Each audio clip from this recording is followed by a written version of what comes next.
Cümleten hayırlı akşamlar. Hoş geldiniz. Hayırlı Bugün akşamlar. 18 Ekim 2025. Tam 9 gün sonra ilk defa video çekiyoruz. Bayağı bir ihmal ettik burayı. Hakkınızı helal edin. Özür dileriz ama günler bayağı yoğun geçiyor. Evet, Cuma gününden başlayalım. 90 kilometrelik bir rüzgarımız vardı. Maksimum 106 kilometreye çıkmış. Okullar tatil edildi Perşembe akşamında. Buyurun, siz tecrübe ettiniz onu babacığım. Ben evde yemek pişiriyordum. Evet, yani bir gün boyunca yani geceden başladı, ertesi gün geceye kadar yani ev böyle 2,5-3 şiddetinde sallanan, depremde sallanan ev gibi, yani tamamen hissediyorsunuz evin sallandığını. Temel olmadığı için altta yani bina işte 7-8 tane çelik direğin üzerinde duruyor ve 1,5 metre boşluk var yerle evin arasında. Tabi oradan o esen rüzgar geçtikçe evde sallanıyor. Yani akşama kadar bir gün boyunca o şeyi hissettik. Ve dışarı çıktık. Ertuğrul, bizim hanım ve üçümüz bir test edelim diye şeylerimizi giydik. Baya bir kalın. Hem kıyafetlerimizi test edelim dedik. Çünkü hissedilen soğukluk normal soğukluk -5 ama hissedilen -25 derece. Yani baya yani elimiz belki bir 10-15 saniye kamerayı tutarken hani 15 saniye kadar belki durdu ama ondan sonra hemen sinyal vermeye başladı. Hemen eldivenleri giyiyoruz. 2 kat eldiven giymiştik.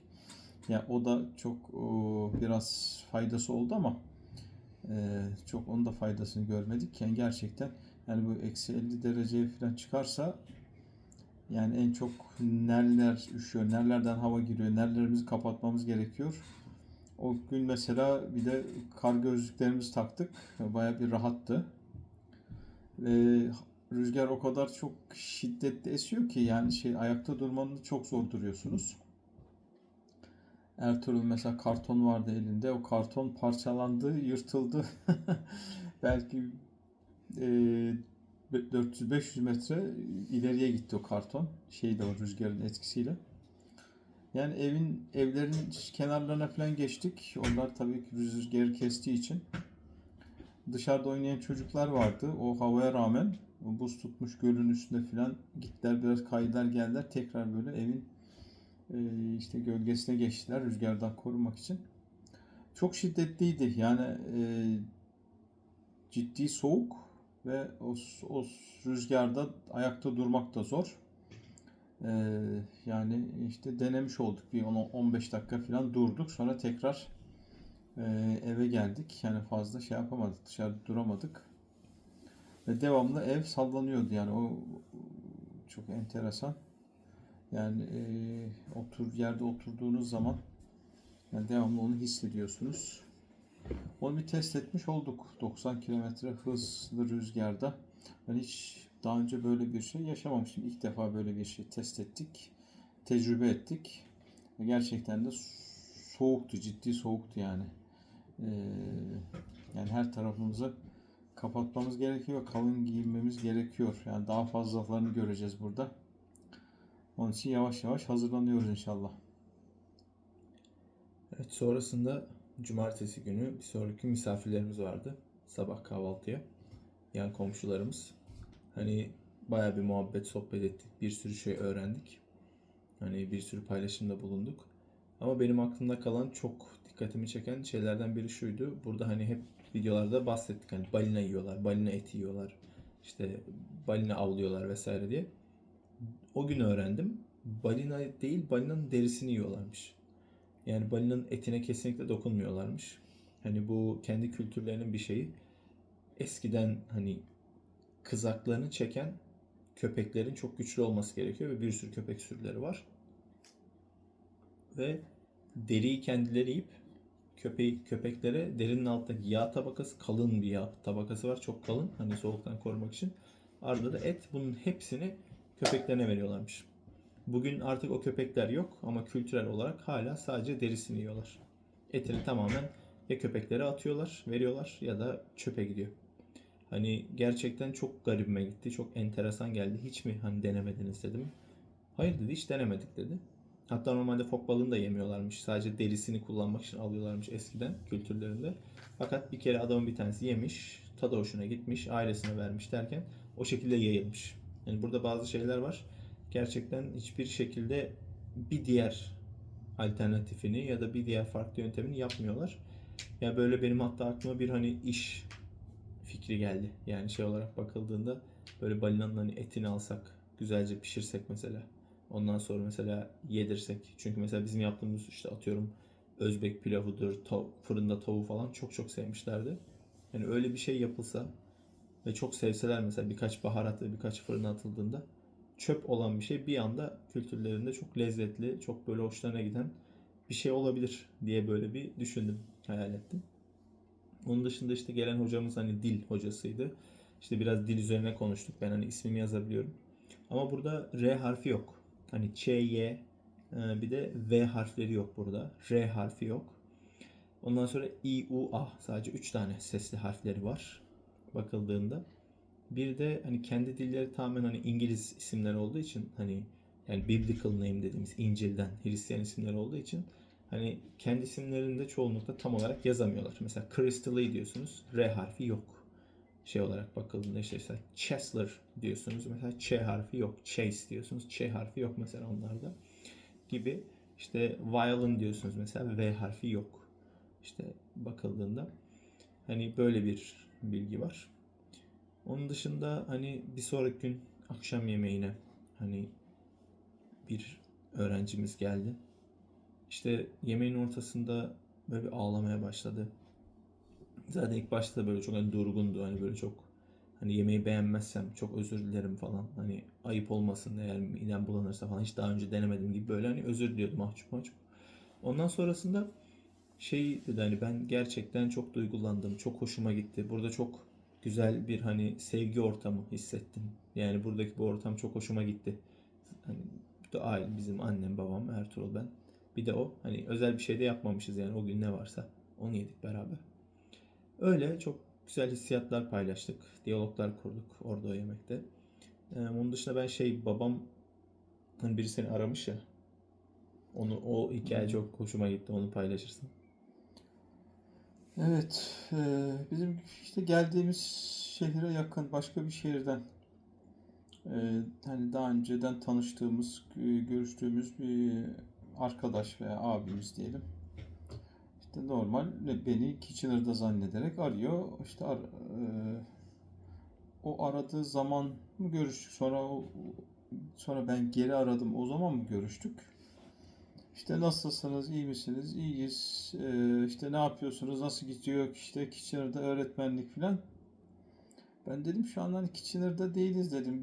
Başka yere geçtik. Başka yerde öğretmenlik yapıyorum filan dedi.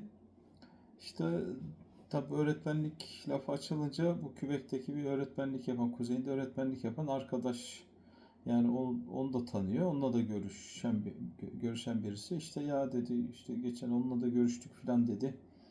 O da başka birisinden bahsetti dedi işte şeylere işte daha kuzeye işte kutuplara giden bir abiyle işte bir babayla oğlu varmış filan dedi.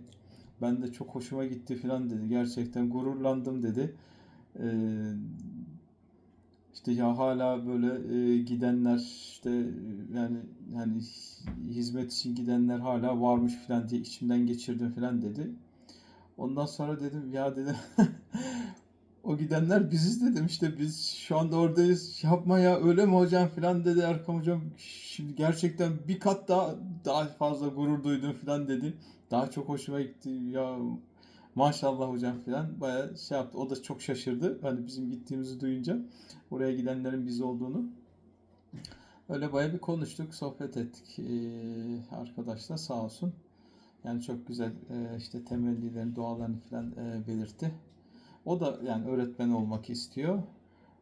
Ama tabii işte bir adım atılması gerekiyor. İşte sertifika işlemlerin başlatılması gerekiyor. Hani bu zamana kadar çok arkadaşla görüştük, konuştuk ama yani bu ilk adımın atılması lazım. Sertifikaya bir başvuru yapılması gerekiyor. O belgelerin toplanması. İşte o arkadaşla da konuştuk. O da çok heyecanlı. İşte hocam işte benim yerimi hazırla. Ya dedim bak sen sertifikanı al.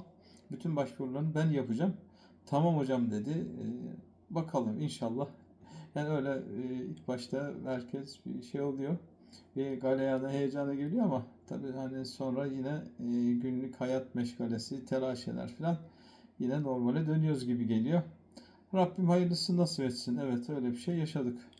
Bunun için de inşallah hani bir video paylaşmayı düşünüyoruz. Hani buralara gelme detayları, nasıl yapılır, nasıl edilir, başvurulacak belgeler, işte maaş aralıkları, devletin verdiği imkanlar vesaire şeklinde böyle bir video düşüncemiz de var içerik olarak. Evet Ertuğrul Bey, sizde neler var? Paylaşmak istediğiniz bir şey var mıdır efendim? Hmm, bence o rüzgarlarda durmak çok zor değildi. Yani Geçtiğimiz hafta pazar günü yayınlanan videoda Ertuğrul'un rüzgarda durmaya çabası var. Ama tabii arkasına bir örtü almış yapmış. Oradan izleyebilirsiniz kendisini. Kendisi çok güçlü, kaslı bir insan olduğu için. Evet Ertuğrul bir de senin şey vardı. Bu ne o? Bağış toplama. Bağış toplama badminton turnuvası. Onlar hakkında ne diyeceksin? evet, bağış toplama meeting vardı ve bağışlandık. Allah affetsin bağışlandınız yani iyi.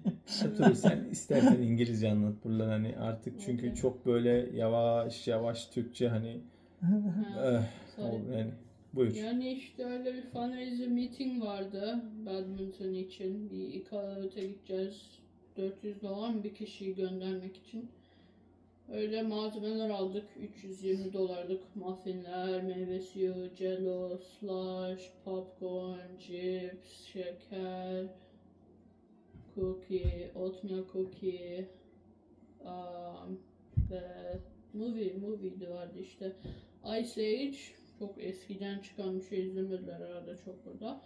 Ama spikerleri yaptık elhamdülillah. Movie iyi izlendi. Ben de ön kapıda ticketler veriyordum. Para alıyordum çocuklardan. Öyle o gün iyi geçti. $750 bir şey yaptık profit olarak. Diğer 320'yi geri vermemiz gerekiyordu okula. Onlar başlattı bizi zaten 300'le. Evet. Geriye ne kadar profit kalıyor?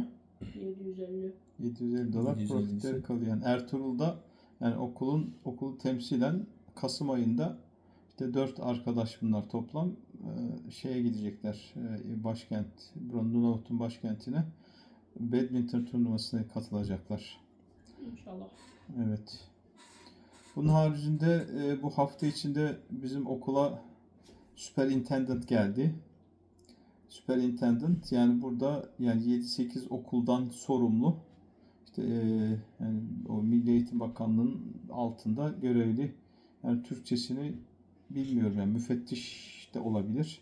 Yani 7-8 okula bakıyor. Onları işte ziyaret ediyor, konuşuyor. Onların problemleriyle falan ilgileniyor. İşte o geldi. Ondan sonra onunla bir toplantı yapıldı. İkram o zaman rahatsızdı, katılamadı. İşte ben kendisine orada şey sordum. Burası şimdi digital assessment yani online olarak imtihan sistemine geçeceklermiş. Yani 12. sınıfa bitirme imtihanlarını. Onu sordum. Öyle bir şey var. Bir e-mailde gördüm. Yani hani çocukların şeyleri çok işte hani nasıl olacak falan. O da daha yeni konuşuluyor falan dedi. Daha hani kesin değil, net değil. Ama işte gelişme oldukça şey yapacağız, haber vereceğiz. Kendisi Nijeryalı. Nijeryalı yani burada 7-8 yıldan beri burada çalıştığını söyledi Nunavut'ta. Ve ertesi gün işte yani bizim 8. sınıf çocuklarla bir aktivitemiz oldu. Biz şeye gittik, store, 2 tane store var. Market. Markete gittik. Yani orada çocuklar işte 3 gruba böldük çocukları. Çocuklar marketten her iki markette de olan yani toplam 10 tane bir yiyecek olabilir. Yiyecek maddesi, içecek veya işte giyim ve ev eşyası da olabilir. Yani onların fiyatlarını yazacaklar kağıda. O işte birinci Northern Market'te ne kadar, Co-op Market'te ne kadar. Hani çocuklarla biz decimal numbers'ları öğrenmeye başladığımız için yani Türkçesi ondalıklı sayılar mı oluyor herhalde? Yani öyle bir aktivite yaptık. Çocuklar bayağı hoşuna gitti çocukların. Yani hangi marketin daha ucuz olduğunu, Northern Market'in daha ucuz olduğunu gördü çocuklar. Hani bazı ürünlerde de Co-op Market nedir o, daha ucuz. Öyle bir aktivite yaptık. İşte onun sunumunu yapacaklar çocuklar. Ben müdürü davet ettim. O sonradan müdür hanım geldi. Onunla biz sunumumuzu yaptık öğrenciler. Güzel bir şekilde anlattılar. İşte hangi şeyleri seçtiler. Ondan sonra fiyatları neydi? İşte hangisi daha ucuz? İşte bir $100 olursa ne almak isteriz falan diye. Yani farklı bir şey oldu çocuklar için. Farklı bir hareketlilik. Yani sonrasında bir meyve suyu falan dağıttık çocuklara. İyi, güzel oldu yani çocuklarla. Öyle bir güzel vakit geçirmiş olduk. Ertuğrul'da var tabii. Ertuğrul'da 8. sınıf bu arada. Evet. Ben de salı günü bol hockey'de hani ayağımı burkmuştum. Yeni öğrenmeye çalıştığım bir spor. Buz hokeyinin hani indoor spor salonunda, kapalı spor salonunda oynanan versiyonu. Normal ayakkabıyla, normal topla, sopa aynı. Elde o uzun sopayla hani müdahale etmeye, defans yapmaya, atak yapmaya çalışırken bileğimi çok sağlam burktum. Çarşamba okula gidememiştim, sağ olsun. Hani superintendent da bayağı hani ilgili sormuş, şey yapmış beni. Ondan sonraki günde hani yanıma geldi. Perşembe de zar zor yürüdüm zaten. Yani o şekilde güzel bir haftaydı bakıldığında. Öyle, kendinize çok iyi davranın. Hayırlı akşamlar diliyoruz cümleten. Hoşçakalın inşallah. Var mı diyeceğimiz bir şey? Diyeceğimiz bir şey, o ne zaman? Pazartesi günü mü gelmişti o misafirimiz? Hani kahvaltıya dedik ya. Kahvaltıya cumartesi gelmişlerdi. O Mika yanında komşumuz. Evet, Bir cumartesi. saniye. Evet, onların getirdiği balık vardı. Artık çar. İşte bugün onu pişirip yedik. Bu arada balık şeyimiz tükendi. Başka yiyecek balığımız yok. Balık tutmaya da gidemedik. Çocuklara, gidenlere bayağı bir şey yaptık ama teklifte bulunduk. İşte beraber gidelim. Nasip olmadı. Hayırlısı değilmiş. Bakalım. Yani inşallah bir nasip olur. Gidersek tecrübe etmek istiyoruz ama daha böyle nasip olmadı. Yani burada bu arada dışarıda hep burada artık karlar yağdı. O karlar kalkmaz herhalde bundan sonra. Yani tamamen her taraf bembeyaz. Daha zannedersem herhalde Kitchener, Ontario o taraflara daha kar, öyle bir şey yok zannedersem. Havalar çok soğuk değil oralarda. Daha hala bizim bahçeden işte biber, domates, fasulye falan toplayıp yediklerini falan söylüyorlar. Bol bol. Evet. Biz de yani burada mesela bugün markete gittik. Bugün bir de uçağın inişini gördüm ben eve girerken. Normalde bugün cumartesi, hani uçak seferleri yok. Dikkatimi çekti, acaba ne için bu uçak falan diye. Yani marketin rafları boştu. İşte sonradan ikram daha sonra gitti. Oradan öğrendik yani uçakla bayağı sebze meyve falan gelmiş. Yerleştiriyorlarmış işte şeyi. Yarın gidip bakarız. Yani bir limonumuz bitmek üzereydi. Limon alacaktık. Evet yani bakalım inşallah yarın bir gidip ne var ne yok şeyimize göre, bütçemize göre bir şeyler alırız inşallah. İnşallah. Evet. Cümleten hayırlı akşamlar. Kendinize iyi davranın. Hoşçakalın. Hayırlı akşamlar. Görüşmek üzere.